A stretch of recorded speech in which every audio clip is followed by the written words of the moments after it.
tragedi 11 September 2001 di mana pusat ekonomi dunia yang terbangun di Menara Kembar World Center New York Amerika Serikat hancur lebur dihantam oleh dua pesawat komersil yang dibajak oleh sekelompok orang yang kemudian dikenal sebagai musuh dunia, yakni Al-Qaeda. Dapat dua dampak pasca tragedi tersebut. Pertama, dunia mulai melihat keadaan Islam di negara-negara jajahan Eropa yang terus tertindas, dirampas sumber daya alamnya hingga saat ini hendaknya perlu dilakukan pendekatan ulang tanpa tindakan militer. Namun hasilnya mereka hingga saat ini tetap tertindas. Kedua, dunia saat ini melihat gelagat buruk dari penyebaran Islam yang begitu pesat di Eropa, sehingga inilah saatnya untuk mempropaganda dan mengadu domba umat Islam dengan menggolongkan umat Islam kepada kedua kelompok, yakni Islam radikal sebagai basis terorisme dunia dan Islam moderat sebagai sahabat mereka. Hadirin, kedua dampak ini menyebar ke seluruh daerah di tanah Indonesia. Bahkan tidak begitu lama dari kasus WTC Bali sebagai pusat wisata Indonesia dibom oleh mereka yang mengaku sebagai para mujahid Islam. Lalu, apakah Islam telah mengajarkan tentang jas sebagai sebuah penindasan dan teror, ataukah sesungguhnya dia dapat menjadi sarana untuk membangun persaudaraan? Oleh karenanya, jihad dalam membangun persaudaraan adalah tema yang akan kami bahas dalam kesempatan kali ini. Dengan reaksi awal firman Allah Subhanahu wa Ta'ala di dalam Al-Quran surah At-Taubah ayat 41 sebagai berikut.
jika kamu mengetahui. Hadirin ma'asyiral muslimin rahimakumullah.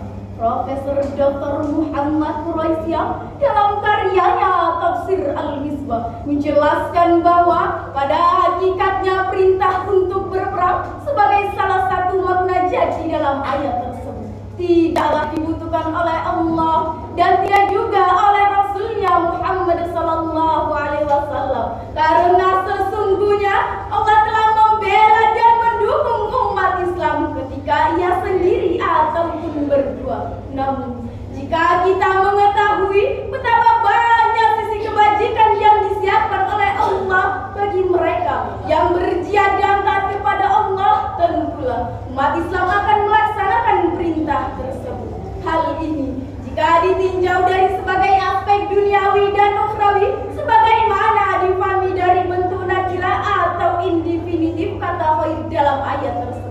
dampak positif yang membawa kebaikan dan kebajikan melalui jihad sesungguhnya selaras dengan dakwah dan jihad para ulama penyebar Islam di tanah Nusantara ini.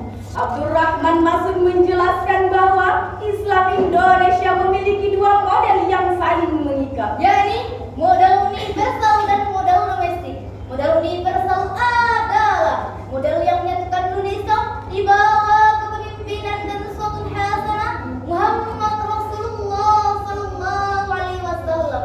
Sementara modal domestik yang menjadikan Muslim Indonesia unik adalah mereka yang bermakna dari modal-modal wali songo. Mereka adalah wali sembilan yang namanya demikian populer telah berhasil merubah Nusantara Hindu Buddha ke dalam agama Islam dengan penuh kedamaian pada abad ke-18 dan ke-19.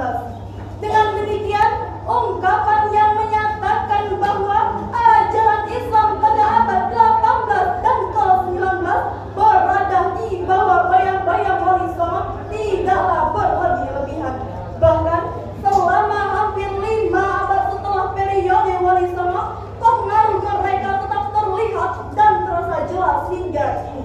Lalu muncul sebuah pertanyaan, apakah model Islam yang menggerakkan jihad sebagai sarana irab ataupun terorisme merupakan model jihad di Indonesia? Tentulah tidak. Saat langit berwarna merah, saga dan kerikil perkasa berlarian, meluncur laksana puluhan peluru terbang bersama teriakan takbir. Saat langit berwarna merah, saga dan kerikil perkasa berlarian, meluncur laksana puluhan peluru terbang bersama teriakan takbir. Allahu Akbar. Islam Indonesia dibangun dengan model toleransi terhadap orang-orang budaya yang ada. Islam Indonesia tidak memberantas tempat-tempat ibadah yang berbeda dengan Islam. Bahkan begitu banyak masjid-masjid di Indonesia yang dibangun dengan model budaya mereka dan jauh dari model tanah Arab. Namun saat ini yang terjadi adalah begitu banyak para pendakwah baru yang sering kali membaca Islam demi hawa nafsunya untuk menguasai seseorang ataupun sekelompok orang. Pantas jika Rasulullah Sallallahu Alaihi Wasallam dulu pernah menasehati para sahabat melalui sabdanya, Raja'na min jihadil asghar ila jihadil akbar. Qala wa ma jihadil akbar? Qala mujahadatul abduhu rawahul Baihaqi.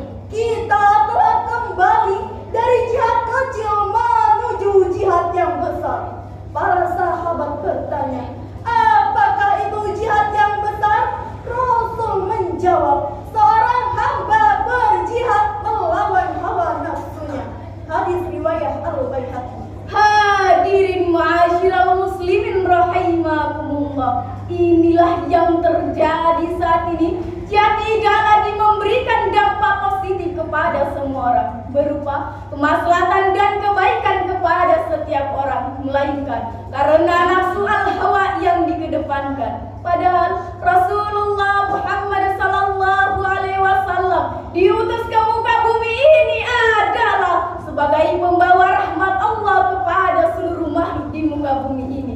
Wa ma arsalnaka illa rahmatan lil alamin. Untuk itu, marilah kita jadikan jihad di Indonesia ini jihad yang dapat menciptakan persaudaraan sebagaimana yang dilakukan oleh para pendahulu kita penyebar Islam di tanah Nusantara, bukan seperti yang dilakukan oleh para pembaca Islam yang membesarkan nama Islam melalui tindakan teror terhadap orang-orang yang berbeda dengan mereka. Lalu bagaimanakah cara kita untuk membangun persaudaraan antar sesama umat? Di ayat ini Muhammad Quraisy yang menjelaskan bahwa penggunaan kata innama dalam konteks penjelasan tentang persaudaraan antar sesama mukmin ini mengisyaratkan bahwa sebenarnya semua pihak telah mengetahui secara jelas bahwa kaum beriman bersaudara, sehingga semestinya tidak terjadi dari pihak manapun hal-hal yang mengganggu persaudaraan itu.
Demikian kiranya inilah yang dapat kami sampaikan. Kurang dan lebihnya kami mohon maaf. Kalau ada sumur di ladang, Jangan lupa numpang mandi. Kalau